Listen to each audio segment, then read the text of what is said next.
Hi, welcome to this forum. It's organized by the Cleveland Heights Progressives. We are a volunteer activist community in Cleveland Heights, Ohio, working to bring about progressive political change in our community.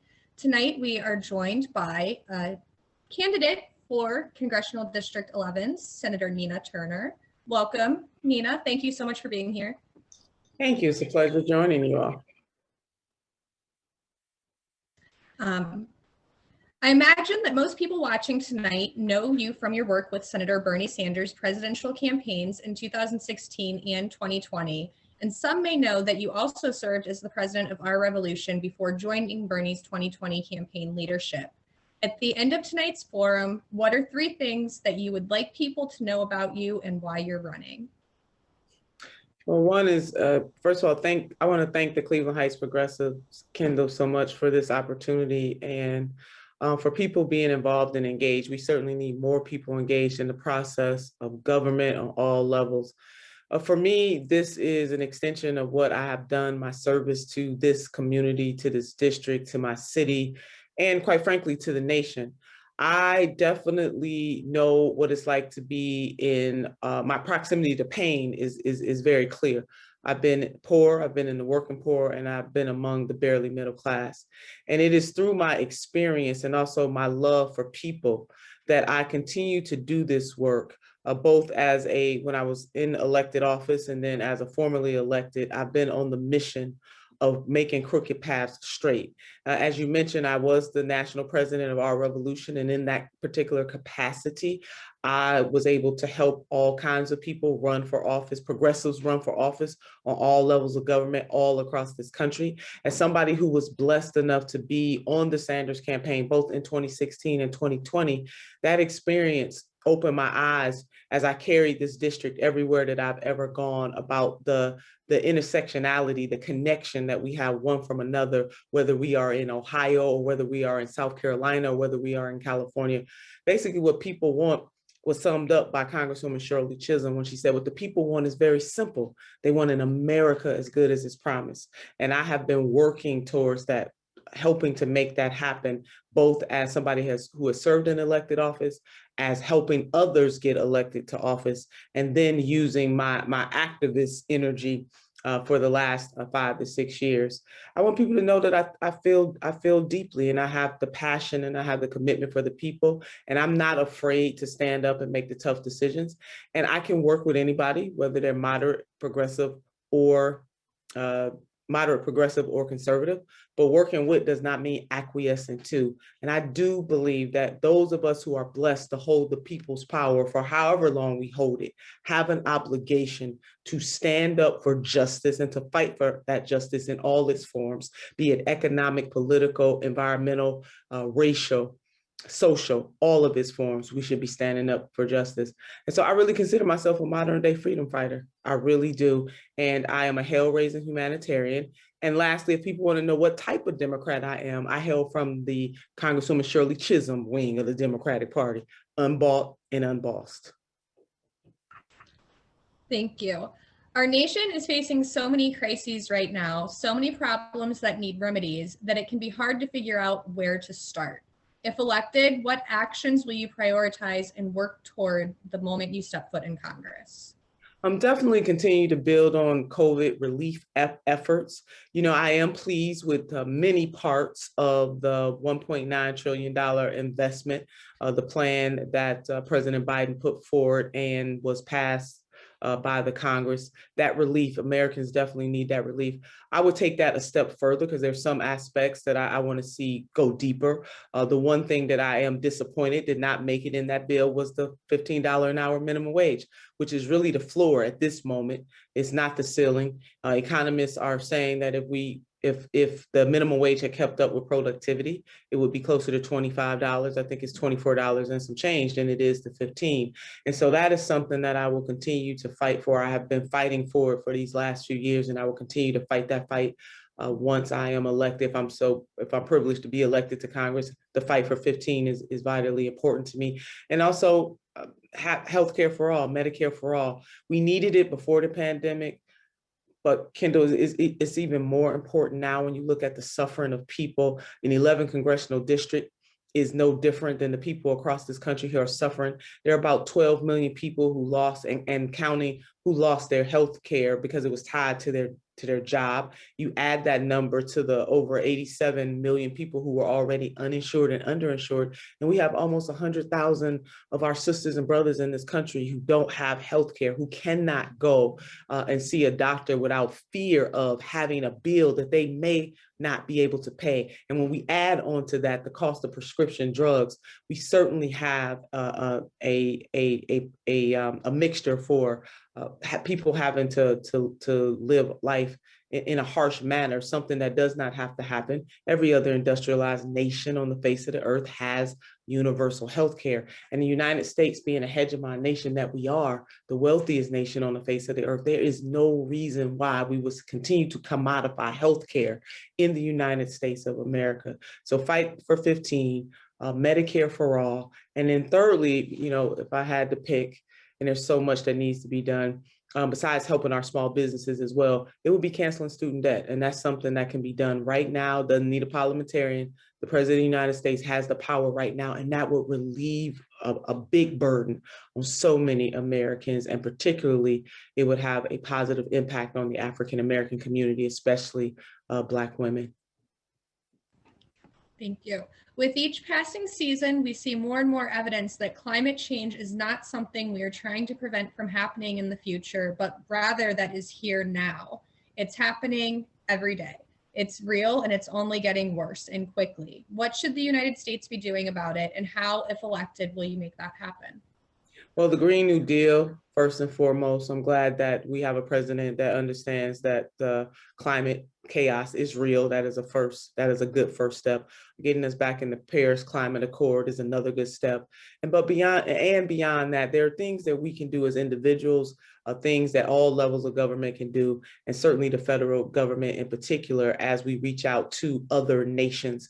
To deal with climate chaos is not something that the United States can take on alone. We definitely should be a role model in this, and taking up the issues that will help stem the tide of the damage that we've done to Mother Earth. But this is one of those issues where it is going to take each and every one of us as individuals, and then what we can do collectively as a nation and as a world to correct what we have done to choke out Mother Earth.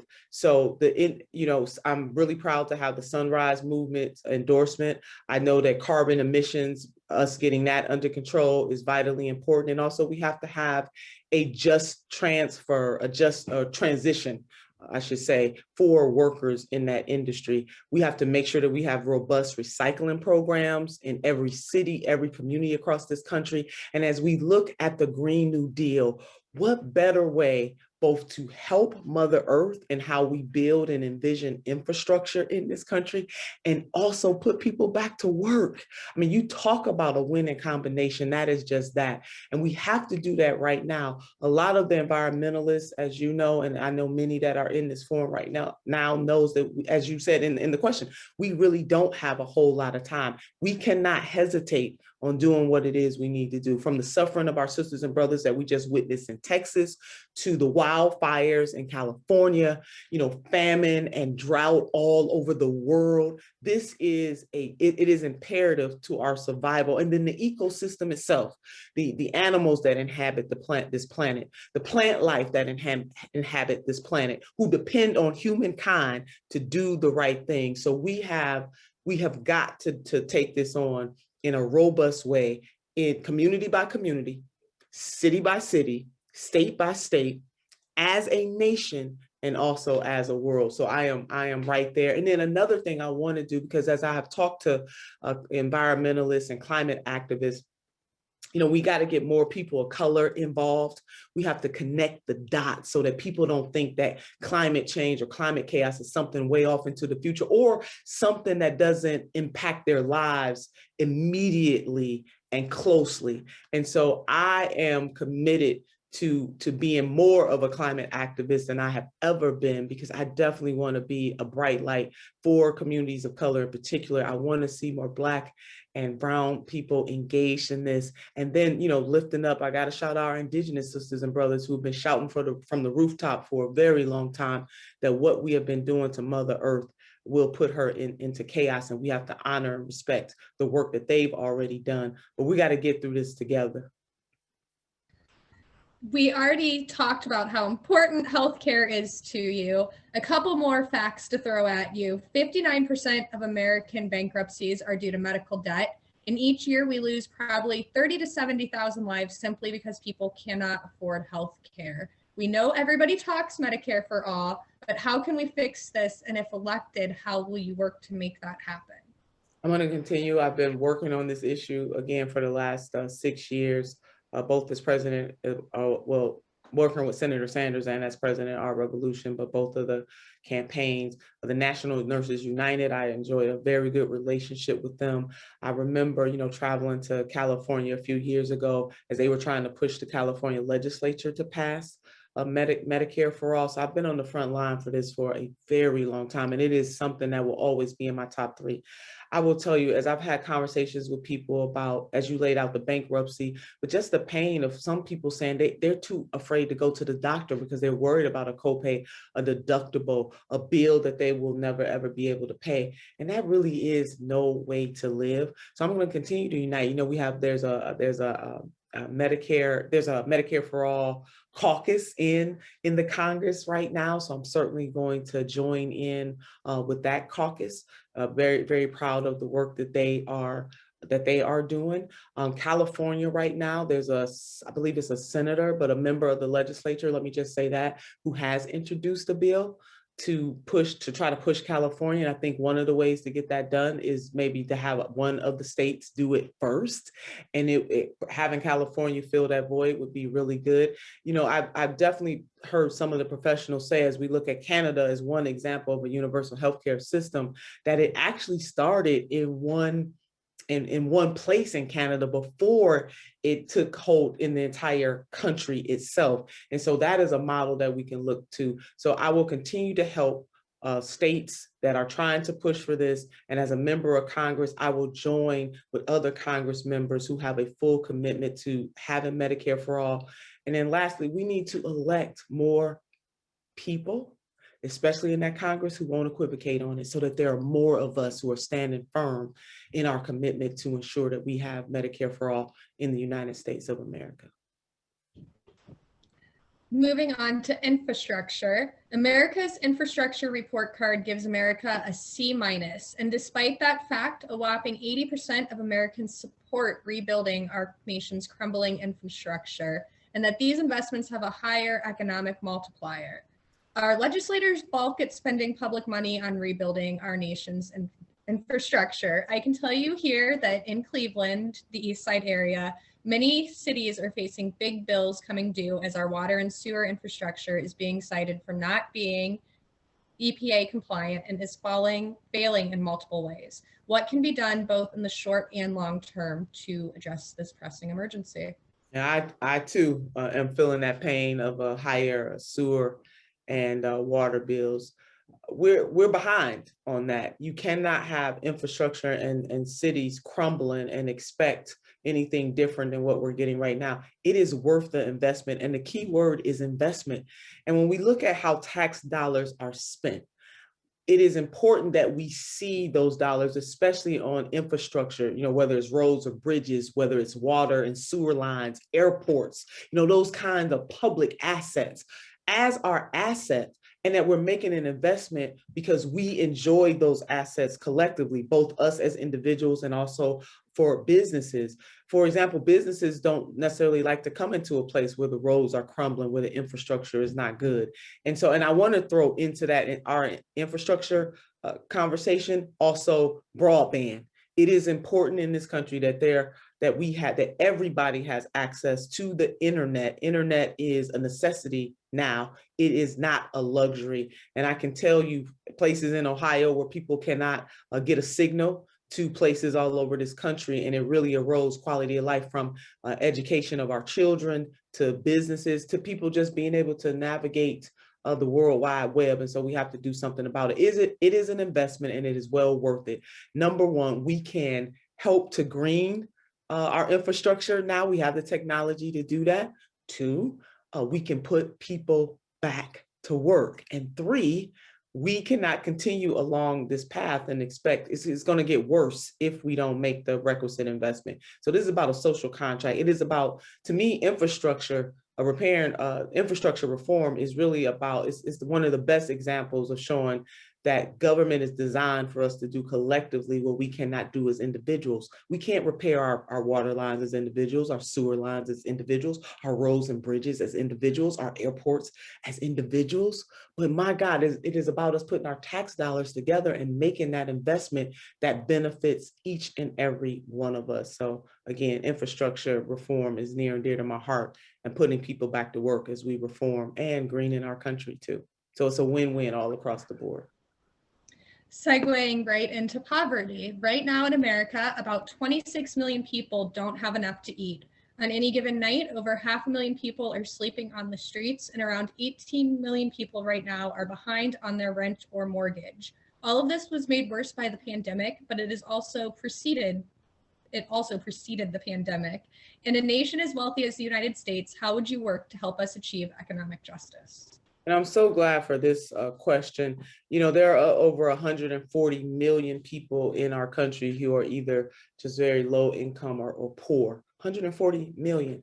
And that includes our children right here in the 11th congressional district. Almost 50% of our children live in poverty. A lot of people in this district are food insecure. So again, your question reflects not only what is happening in this district and the state, but also what is happening in the world. And so $15 an hour minimum wage would go a long way. It would lift almost a little over 30 million people out of poverty. As I said yesterday when we were having the conversation about International Women's Day, and to all the women, happy Women's History Month, increasing that minimum wage is a woman's issue. Medicare for all, women's issue. I mean, it's a family issue, but we're going to focus in on the women a little bit. This disproportionate impact of poverty, we can't sustain it. It should pain all of us that any of our sisters and brothers would be food insecure or go to sleep at night hungry. We know that evictions are up, and even with the survival checks that are going to go out by the end of this month, those checks are already spent. One of the things that I will do and be a part of, and I'm advocating for right now, is that we make it, instead of $2,000 one time, that we make it $2,000 a month for families and for people in this country until we're through the pandemic. That is the most humane thing to do. A lot of other, again, industrialized nations are providing for their citizens in this way, and we must do the same thing. So $2,000 universal basic income through this pandemic, and also Medicare for all right now, and increasing the minimum wage right now.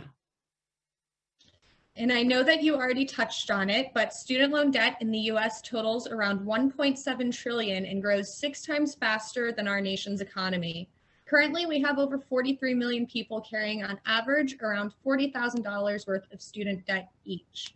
And with the average public university student borrowing around $30,000 for their bachelor's degree alone, these numbers will continue to rise. What should the US be doing to address this problem, and how will student debt cancellation work in your? Yeah, it's cancel student debt. The President of the United States has that power right now to do that. The Secretary of Education, they have the power to do that right now. We just need to go ahead and cancel that debt. And that would free up so much disposable income for so many people who are burdened by that debt. We need a paradigm shift. It was wrong to begin with. When you know better, you should do better. And we know better. I mean, there was once upon a time in this country, especially in places like California and New York, where college was it was almost free. In some cases, it was almost free. And certainly you didn't have to carry that debt, the burden of that debt, all of your life. A lot of folks, from very young people to what I would consider young adjacent to even our elders, are carrying a lot of debt, and it makes no sense. Paradigm shift in this country, guaranteeing universal pre-K for every child in this country through college and or voc ed or technical training.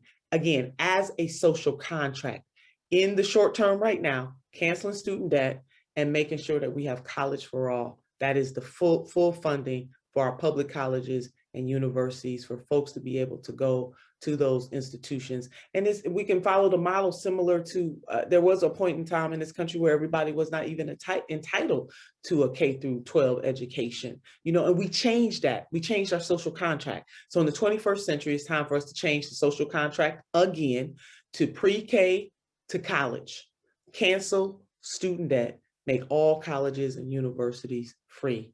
We pay for that with our tax dollars. And you know what? It's an investment that will pay so many dividends. And I say that as a first generation college graduate. I know from experience what entree into college did to help me be able to lift my family out of poverty. Is it an end all be all for all things? Absolutely not. But does it give you more than a fighting chance? Absolutely it does. And you know what? Not only does it help that individual and the community, and this nation, I mean, it gives a competitive edge to the people here in this nation, and it's really pouring into people. Why wouldn't we want to do that? It's just so many wins. Even the Federal Reserve, by way of example, there's a report that they did, I want to say it's maybe 5 or 6 years ago, but anybody can put in the Federal Reserve and put in pre-K education, for example. But they've done many studies about how impactful making that kind of investment into our children and to the American people will be for us, both in the short term and also the long term. I consider myself a cycle breaker. And one of the ways that I was able to break the cycle of undereducation and also poverty in my family's line was to be able to go to college. And I tell you that I'm still paying off student debt to this day, so I can relate. So I'm not just saying this as somebody who doesn't understand it. I am, and my son too, and us combined, we have almost $100,000 worth of student debt together. So I do understand the pain of the American people. That could actually help to solve one of the conundrums that people are suffering. And if we want to talk racial justice again, it would have a positive, disproportionately positive impact on the Black community, especially Black women, because Black women carry the largest amount of student debt in the United States of America. So you talk about something that will have an impact on caste and class in this country. We should cancel student debt right now. Moving on to PS 12 education. A strong primary and secondary education is indisputably one of the most formidable ways to reduce poverty, crime, and a host of other social problems. And even though 72% of Americans support increasing investments in high-quality childhood education, it remains one of the nation's most underfunded public goods. One of the challenges in this is confronting dominant mindsets about how we ensure that we are providing every child with the education they deserve. We tried the punitive approach with No Child Left Behind and the competitive approach with Race to the Top. As a legislator, how do you propose we fulfill America's promise to our school children? By making the requisite investments needed. And Kendall, I think I froze a little bit, but I got the gist of your question. Let me use use our state as an example. First, I believe that the federal government needs to make more of an investment in our pre-K, and I'm going to keep saying pre-K to 12 education. The federal government does not spend a whole lot compared to states and also local governments, so that commitment must come from the federal government. But using our state as an example, 1999, the DeRoff case, and in that case, what was being considered was whether or not the way we fund education is unconstitutional. And the DeRoff case found that it was unconstitutional. It was unconstitutional because the way that we fund education is based on the values of property, both residential property and commercial property. The over-reliance on property taxes, I think, is the way that it was phrased. If you think about a child that lives in a city that is property tax poor compared to a child that lives in a city where the property taxes are more robust, we know there it creates inequity. So we must solve that, both as a state. And, when I was in the legislature, I know that Governor Strickland at the time did put forth a plan to try to solve that, but we have not solved that as a state. And God knows what we have in there now. They're not trying to solve it at all. But I think the federal government could go a long way in guaranteeing X number of dollars more than what is being invested right now for all children, for all schools public schools so that we can try to level that playing field. And then as a state, we have to fix the DeRoff conundrum. We have not done that. So besides being someone who can navigate the halls of Congress, I want to use both my experience on the state level and the cachet that I have built by the work that I've done to work with legislators in the state of Ohio to help us try to move beyond DeRoff. But globally, the federal government needs to make more investments than what it is doing right now and guarantee every child in this country a high quality education. In the 21st century, we just can't afford, there was a time where you could just have a high school diploma and you would be all right. Those days are gone. And so we have to make sure that our children have the education that they need to live a good life and also to be competitive on the global stage. Shifting directions a little bit to immigration, there are many different viewpoints in America on immigration that bring up many different questions, like who deserves to be here? What is the right way to come here? And what should happen if someone doesn't come here the right way? Trump's inhumane and downright racist immigration policies cast a harsh spotlight on what is done in America's name, but they also made visible decades of our nation's complex relationship with immigration. How do you think that America should move forward on the issue of immigration? Certainly our DACA young people, which I know that the Biden administration is moving on that, or he has already signed an executive order. Immigration reform is something that both parties have talked about for a very long time, and neither party has really solved the conundrum. We do need humane pathways to citizenship. And I believe that that can be achieved if there is a willingness to do so. And then another issue of concern for me within that immigration space is how Black immigrants are treated, particularly our sisters and brothers from Haiti.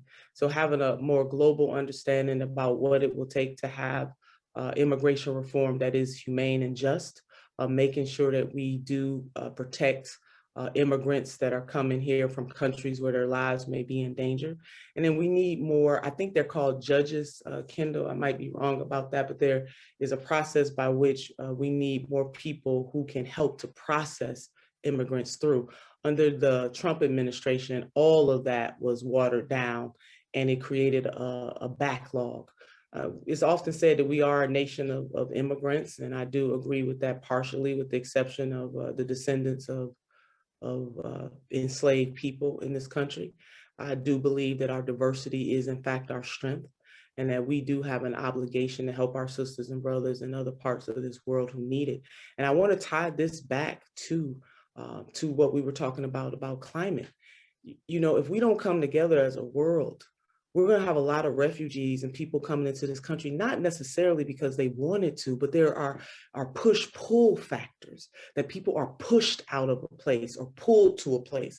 A lot of times people are pulled to a place for positive reasons, but they could be pushed to a place because things are happening where they live that are not positive. So famine, for example, and drought are examples of a push factor. And so we have to deal with those issues all at one time so that we can help our sisters and brothers from other countries who may or may not really even want to come here. Some people come here because they feel it's their last best hope. Other people come here for the opportunities that we have, but some people want to make opportunities where they are right now. But there are factors, whether they're social or political, environmental factors that push people to other parts of the world. And so if we want to help others of our sisters and brothers in this world be able to live out their greatest greatness too, we are going to have to marry what you're talking about here in terms of immigration reform, also with making sure that we are, as a nation, being good leaders on trying to deal with climate chaos, and also how we invest in other nations so that, Dr. King said it best. I can't say it any better than he said when he said, what affects one directly affects us all indirectly. But by the grace of God, we could be our sisters and brothers on that border.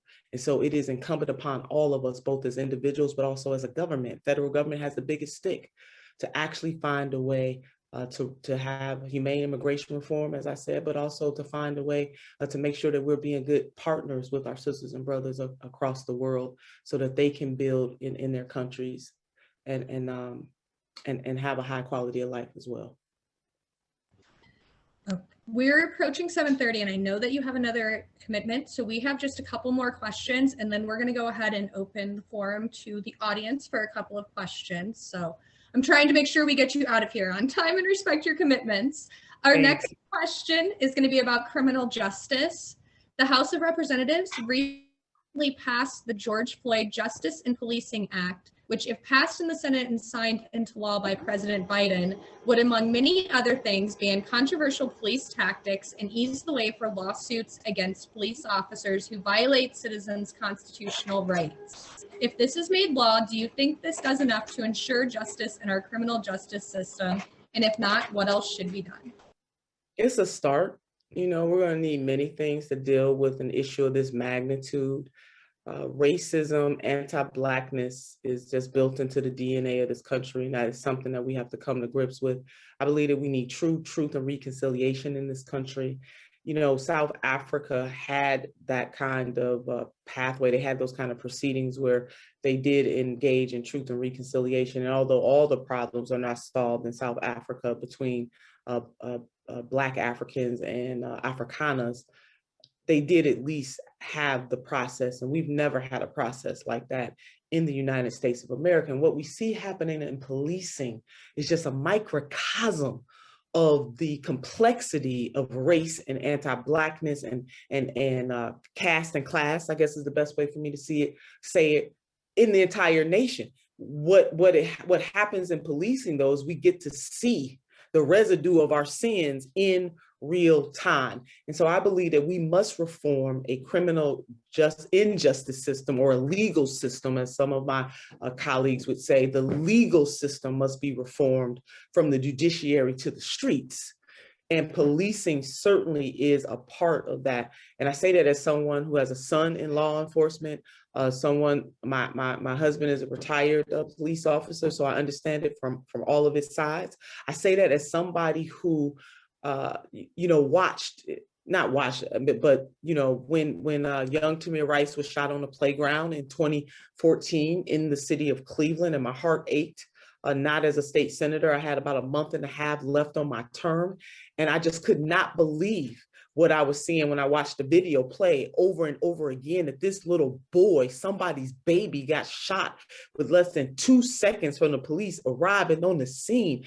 And I'm saying to myself, I got only a month and a half left on my term. You all may know that I ran for Secretary of State. I said that at the beginning, but it was in 2014. And I only had a month and a half left on my term, and I'm just crying my eyes out. And at the same time, I'm saying, what can I do? What can I do? And I ended up calling Governor John Kasich. And I said, Governor, we got to do something about this. We cannot allow this to stand. We have got to show the people of my city, in particular, city of Cleveland, but the people of the state, that we hear their cries. John Crawford III was gunned down in a Walmart. He picked up a weapon that was being sold in the Walmart, and a white person called the police, and this young man, I think he was 27 years old, gunned down, killed right there in the store. You know, it makes no sense. Many of you may recall the Brelo case. You know, all of these things were swirling around at the same time, where police officers went on a high-speed chase a Black couple in the car. They shoot in this car 137 times, and the only officer that even went to trial was Brelo, because he jumped up on the hood of the car and shot in there 40 times. This is America. And I'm just thinking about all of these things coming down on us. And what I will say to you all, as an example of my leadership, and how, again, I will work, got the receipts. It's not just what I'm saying. I will work with anybody, conservative, Republican, or progressive, or conservative, progressive, or moderate, who wants to stand up for justice. And what I got to say is that Governor Kasich said, Senator, come on down, let's have this conversation. And it was through our conversation and the work of others that the governor signed an executive order to create the Community and Police Task Force. The Community and Police Task Force. Never had been done in the history of this state. He made yours truly a co-chair.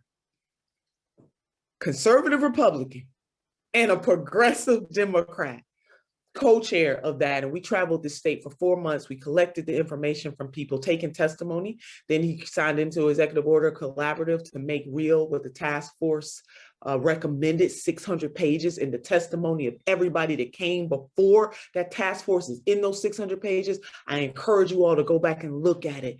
For the first time in Ohio's history, we created standards for policing, for law enforcement agencies, including the use of force, excessive force, and collecting data so that we will have a better understanding. Now, do we need to do more in the state of Ohio? Absolutely. But I'm giving you this example to illustrate, but that where there is a will, there is always a way. That people, especially people with fancy titles, can do something to answer the cries of people. And I will continue, I will take that same spirit and that same work ethic and that same I gotta do something attitude with me to the halls of Congress. Moving on to reproductive freedom, another heavy topic. A woman's ability to exercise full autonomy over her life is inextricably tied to her authority over if and when to have a child. Do you support a woman's right to assert full authority over her body and reproductive choices? Or do you believe that there should be a limit on these rights? And with your position on this in mind, what actions should the federal government be taking to protect women's rights and reproductive freedom? Definitely support it. Have a strong record of being pro-choice in the Ohio legislature. I was on the board of Planned Parenthood at a point in time, one of the strongest advocates in the legislature. You know, women's right to choose is a health issue. It really is. And it's an economic issue as well. Those two things go together and we should keep them together. And so I will continue to be a staunch advocate for that. Kendall, if I can just share one example, you know, I was so troubled before I left the legislature. One of my colleagues introduced the heartbeat bill. And I was just so troubled by it. And Democrats, I mean, Republicans had a supermajority. So you understand that, but you still got to fight back. You still got to use the bully pulpit. You got to use all that you can to represent the interests of your constituents. And by extension, stand on what you believe. And I introduced a bill in that legislature, and it was called the erectile dysfunction bill. And it was to push back on the heartbeat bill. And I took the language of the heartbeat bill and I overlaid that for, I said, you know what, I'm not here to stand up for education and small businesses and making pathways of opportunities. I must be here as a woman elected to serve to dictate to men their health and to control their bodies.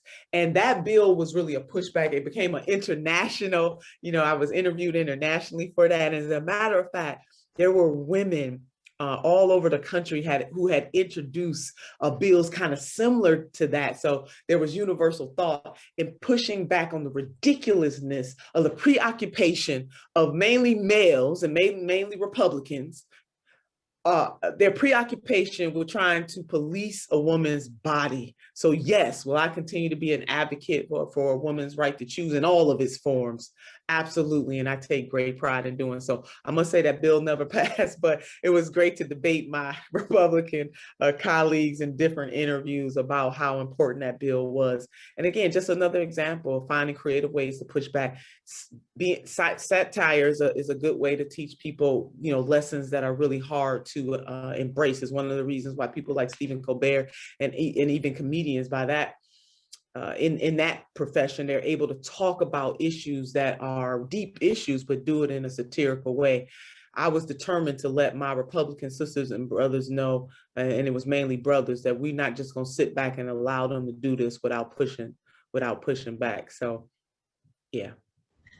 Thank you. For me to say, Kendall, yes, I'm all in for a woman's right to control her body. Thank you. I have one more question for you, and then I'm going to turn it over to Matt, who is going to follow up with a couple audience questions. My last question for you this evening, and thank you so much for joining us, is every candidate brings with them their own distinct combination of experience, not just political, but also personal, professional, and community experience. Why do you think your unique tapestry of experience best positions you to get that stuff in DC done that will noticeably benefit the people of Ohio's 11th congressional district and the US as a whole? Well, I've been blessed to be on this mission for a long time. I don't believe that you can serve that which you do not love. And I have a love and a reverence for people. And I do understand what is happening right now, again, from a lived experience. And my proximity to pain is intact. And the poor, the working poor, and the barely middle class, they need champions. And government is the best vehicle, one of the best vehicles for us to collectively lift one another. And so whether it was me being on Cleveland City Council, to being a state senator, to being the Democratic nominee for Secretary of State, to being one of the two top leaders in the Ohio Democratic Party, to supporting Senator Bernie Sanders, to leading a national progressive organization, to being a national co-chair for Senator Bernie Sanders in 2020. All of those experiences, the confluence of those experiences make me uniquely positioned to be able to do this job in a way that leverages all of those experiences, and particularly the national experience that I've been able to have. Allows me to bring in and to have conversations with people that might not ordinarily be able to be reached. And it is because I have been on assignment. You know, I'm not coming at this as somebody who's new. I have been on assignment fighting for Medicare for all, on assignment fighting for a Green New Deal, on assignment to cancel student debt, on assignment. And because the needs are here, I am here. And that is why I am running for this office. It is to continue my service to the people who need it the most, and to lift those people, to help to change material conditions. I know that we are going to do great things together. The things that we're talking about are not out of reach. They are within reach. And we got to have the type of leadership that will not equivocate on those issues that will change material conditions. So I am honored to be with all of you tonight. I hope that you have gotten a greater understanding of who I am and why I fight so very hard, because I do believe that everybody in this country should have a right to live out their greatest greatness. And those things should not just be relegated to people who have the most money or the most connections, that we as a people should not have to just take the crumbs from the table. It is what we can do collectively that is going to turn the tide in this country.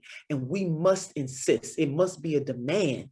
You know, Brother Frederick Douglass once said, power concedes nothing without it. A demand must be made that we lift the poor, the working poor, and the barely middle class in this country. If we do that, everybody else is going to be taken care of. All right. Thank you so much, Senator Turner. Now, with that being said, with that great answer there, we have a few audience questions that were submitted throughout the presentation here tonight as well, and we'd like to just ask you a few of those. Sure. All right, great.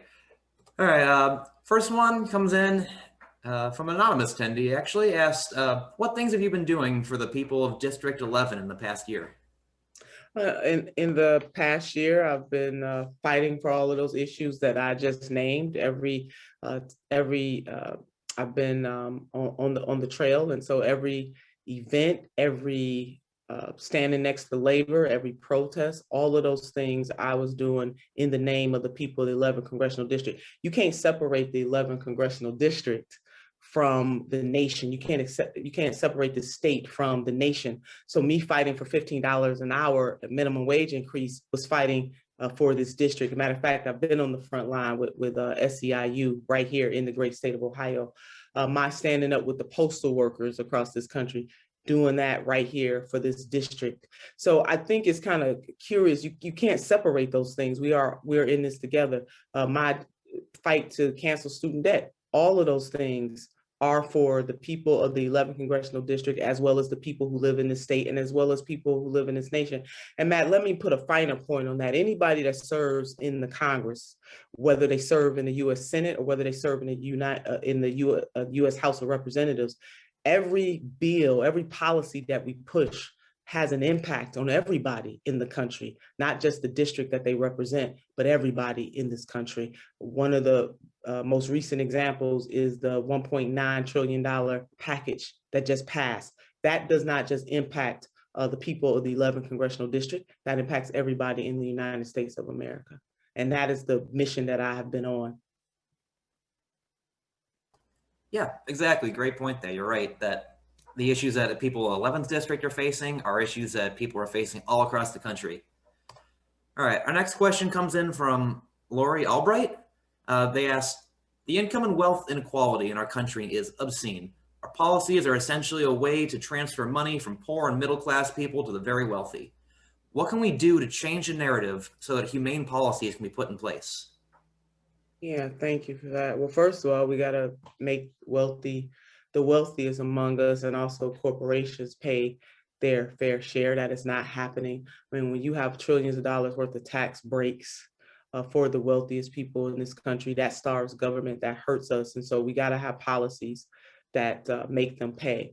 Let me use, you got Amazon, you got Walmart and places like that where they're not paying any federal taxes. To the extent that we continue to allow that to happen, then we take away the ability to have resources for other programming that we need. So that's one thing we need to tax the ultra wealthy in this country in a way that they're paying their fair share. Another thing that we can do is to make sure that we increase the minimum wage. The minimum wage has not been increased for 12 years. Now, granted, $15 an hour is the floor, because for some people, depending on where they live, even that is not enough, but it's a start.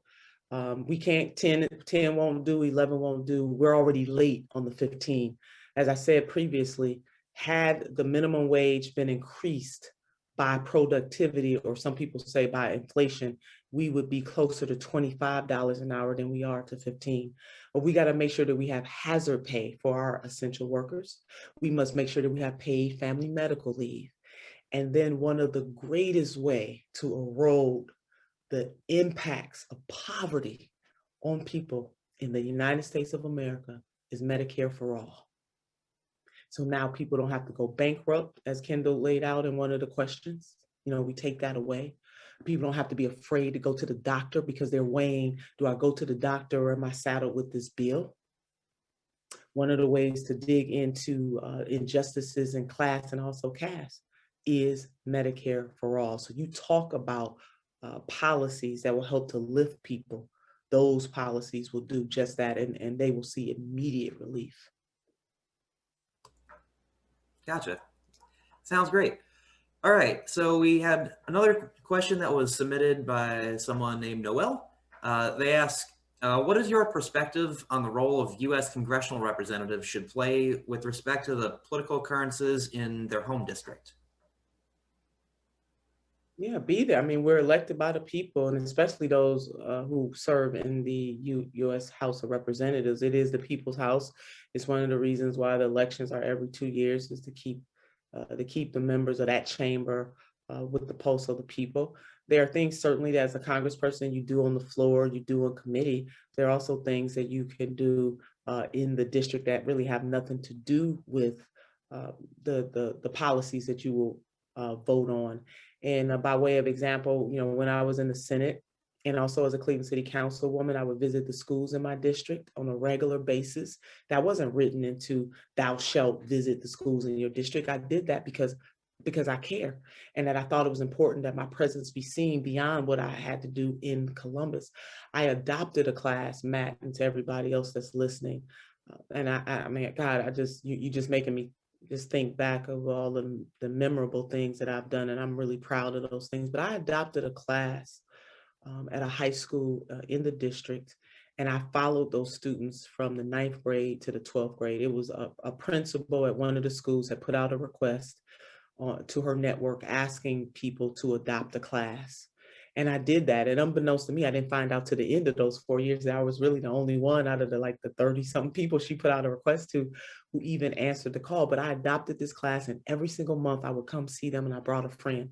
So sometimes it was just me by myself and having a conversation with them. And other times I would bring people from the business community, people from the nonprofit community. I even brought Mayor Jackson with me one time.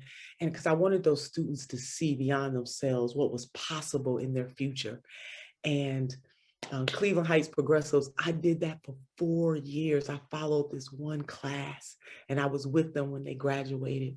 And that just gives me great joy. I hope that example encourages all of us, because you don't have to have a fancy title to be a mentor to a child, to adopt a class, and to be with our children as they are making their way through school. So there are many ways that we can serve. I think it was Congresswoman Shirley Chisholm who said that service is the rent that we pay for being on this earth, and that's just one way to serve. So, I mean, that's just one example of how a congressperson, I mean, the territory, of course, is much bigger, but those are examples of ways that we can be present. It's also building coalition, building bridges. I want to build bridges between activists, between businesses, between local governments. And I also would hope that the Ohio delegation would meet again on a regular basis, that the members of Congress would meet on a regular basis, and let's talk about what's happening in our respective districts in the state and how we can be more of a force together. So those are two examples. I could keep going with the examples, but those two things that I wanted to lay on the table. All right. Hey, I really appreciate the examples. It's nice, always nice to see someone running for Congress who actually can show that they care about the community they're trying to represent. Thank you. All right, we're going to take one more audience question here. This one comes from Kristen. They say, we need your experience, commitment, and compassion in Congress. What can we do to help you get elected? Oh, thank you so much. And Matt, I guess it'd be a good way for me to segue to my close, unless Kendall is going to ask me something else. I do appreciate that very much. This is a people-powered campaign, plain and simple. We're going to win because of the people power. And so the ways that you can help us is with your time, your talent, and your treasure, either one of those or a combination of those to help us be able to push. The progressives in this country are really coming through. The people of this district and all this and of the state is really coming through. But there is going to be the status quo who are going to bump up against this campaign and our movement by extension. This race is bigger than me. I am just the conduit. I am just the representation of someone that is part of a movement that is fighting against the status quo to change the material conditions of people in this country, in our district, in this country. And so I definitely need your help. People are going to come, and they're going to come in some very bad and negative ways to try to stop me from winning this seat. And the more progressives that can help us win, the better. So people power. We're not taking super PAC money. Our average donation right now, I don't know if anybody wants to guess, but it's $27. And we have received donations from people who are really giving their last. I mean, our campaign is primarily fueled by working class people. I want to share a note, that I got from an elderly couple, and they wrote it, and they said, dear Democrat/progressive candidate, in this envelope, you will find $25. You can take us off the list because we cannot afford to give any more. We are on a fixed income, but we want to see you win because you stand for the people. And I carry that in my heart. I know that this campaign is the campaign standing up for the people. And in order for us to win, we need that people power all the way. You can volunteer. If you go to ninaturner.com, you can sign up for phone banks, be calling people or texting people. You can do that right from the comfort of your home. You can tell people about this campaign. You can create little you can create virtual events that people can attend, and our campaign is more than willing to help you do that. So go to ninaturner.com. If you want to follow us on Twitter, it's at Nina Turner.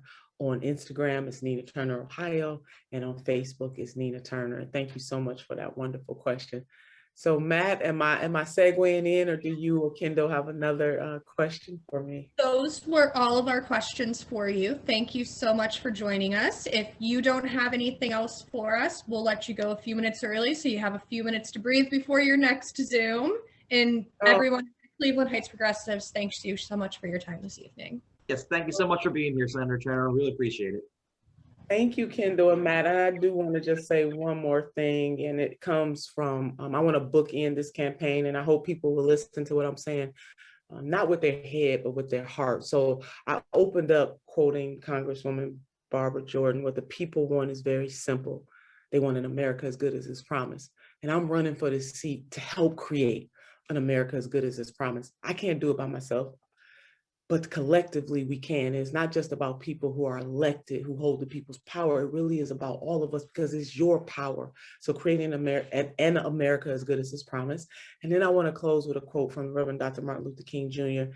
And I do want you to listen to this with your heart. Power without love is reckless and abusive, And love without power is sentimental and anemic. Power at its best is love implementing the demands of justice.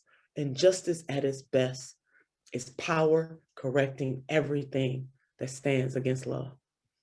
Those are the reasons why I'm running for this seat, to be able to leverage love and power to stand up against anything that stands in the way of that, and to help to create the synergies and the energies and the relationships necessary to create an America as good as its promise for all people, starting with the 11th congressional district, but for all people. I am convinced that I am here because you are here, and that if I am blessed to serve as the next Congresswoman of this district, you will never have to ask the question, whose side is she on? I am on the side of the people. So thank you, Cleveland Heights Progressives, and I hope you enjoy the rest of your evening. It was indeed an honor to spend this time with you. Thank you. Thank you so much for being here. And to everyone in the audience, thanks for coming. Thanks for submitting your questions, and hope everyone has a good night.